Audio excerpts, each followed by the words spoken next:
All right, this is a pretty good story. It didn't quite happen at its like most interesting level, but it came very close. So first, I need to explain to you how the bad beat works in Bally's. You might call it horseshoe. It's 15 minutes. It's from 10 a.m. to 3 a.m. every day. It's a 15-minute period. The minimum qualifying hand is 2s full of 3s, the lowest full house possible. You only need to use 1 card in your hand. You could use 1 card in your hand, 4 on the board, or 2 in your hand and 3 on the board. And $20 minimum needs to be in the pot. So, say for example, period ends, new period starts. 15-minute timer on some of the screens in the poker room start. So it's going down from 15 minutes to 0. And if someone hits a full house, say someone hits a full house, 5s full of 4s, 5, 5, 5, 4, 4. That goes on the board. Okay, it says the table numbers, the seat number, so they know what player it is, 5s full of 4s. If no one hits a better hand during that period, when the clock runs down to 0, that player gets $100. It's a $100 payout. Tip whatever you want. Okay, that's how it works. So full houses, quads, straight flushes, all go up on the board.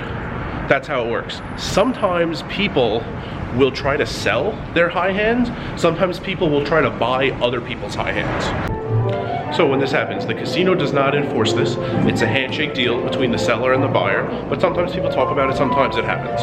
So say I hit a high hand, kings full of queens, I go up on the board. Someone might want to buy it, and some of the factors go into wanting to buy it might be how strong of a hand it is, how many other tables are going, how much time is left in this 15-minute period. So the seller is looking to get guaranteed money, doesn't need to wait until the end of the period to see if someone beats him or not. And the buyer is trying to make a good, quick investment. Pay some amount of money, less than 100, because it's a $100 payout, and get $100 back. So I got to the table one day at Bally's. I was in the 8 seat, and the 6 seat is telling me what happened earlier. He said very early in the day, I guess it was like 8 a.m., 9 a.m., he hit, I think it was queens full. Pretty strong hand for not many tables going, you know, in the morning on a weekday. And he said as soon as it went up on the board, even though most of the 15-minute period was left, I think like 13 minutes was left, a guy at the table offered to buy it for $90. That's a lot because you can only get $100 back. So when this happens, the guy who offers to buy it hands the guy who's on the board $90 right away, cash out of his pocket. If the hand holds, the floor will come over and give 4 $25 chips to the high hand winner. And the guy who made the hand will give all the chips he gets to the guy who bought it. So right away, cash changes hands, the buyer pays the guy who made the hand, and then that guy gets whatever money he gets from the floor to the buyer. If someone beats the hand and he gets nothing from the floor because he didn't win the prize, then he hands over nothing. And okay, that's the end of it. If he holds up and gets the $100 prize, then when the floor comes over, gives it to him, he gives it to the other guy. So in that case, that's what happened. I was told, I wasn't there, the buyer invested $90, got back $100. The seller got $90 guaranteed right away, and that was the end of it for him. He didn't care about the rest. $90 is a lot, regardless of how strong the hand is and how many other tables are going and how much time is left in the period, because you can't possibly win that much. You're risking 90. Like if you lose 90, and if you win this, if the hand holds, you make 10. So all right, it worked out for that guy.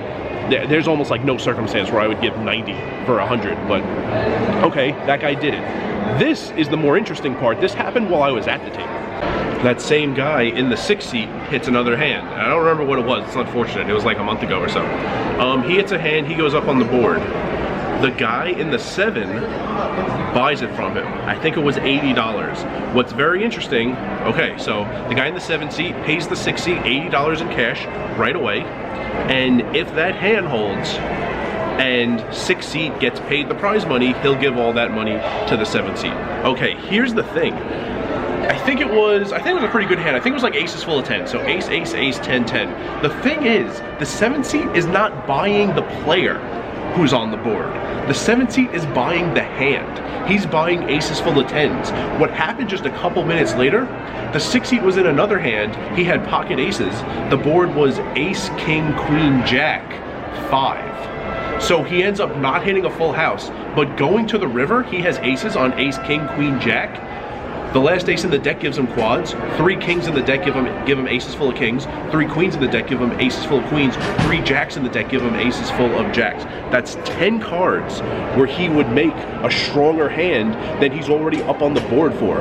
If that happened, he would win both amounts of money, because the $80 that's the 7 seat paid is paying for the hand, aces full of 10s, that went up on the board first. If the 6 seat plays a hand 2 minutes later and hits aces full of kings, he's received that $80 from the 7 seat, but now he's up on the board with a different, better hand. The 7 seat did not pay for the guy, he paid for the cards. So if that happened, which it didn't, but if that happened, and we came very close to that happening, if the 6 seat hit aces full of kings and went up on the board with that, he would have gotten the $80 from the 7 seat for buying the aces full of 10s, and he would have gotten the $100 prize for hitting aces full of kings, because aces full of kings was the hand that won the prize. So I don't even think that many people at the table understood how close we were to that, and that the 7 seat was going to be out $80 if the 6 seat hit a slightly better hand and won with that slightly better hand. But we came very close to that. So the 7 seat understood, because when the 6 seat got to showdown in that hand, he realized, he like quickly saw the cards and saw, we didn't know during the hand because we didn't know what anyone had, because there wasn't an all in. We didn't see everyone's cards until the river bending was over and the players went to showdown. But the 7 seed realized and understood it, and I was wondering if he would have grasped or not that he was buying the cards, not the person. But that would have been very interesting. Not that you could ever plan it, it's just like a very rare thing that could have happened, but the 6 seed almost won like twice the money for just winning one high hand period. That almost happened. Yeah, I got it at the stadium in May.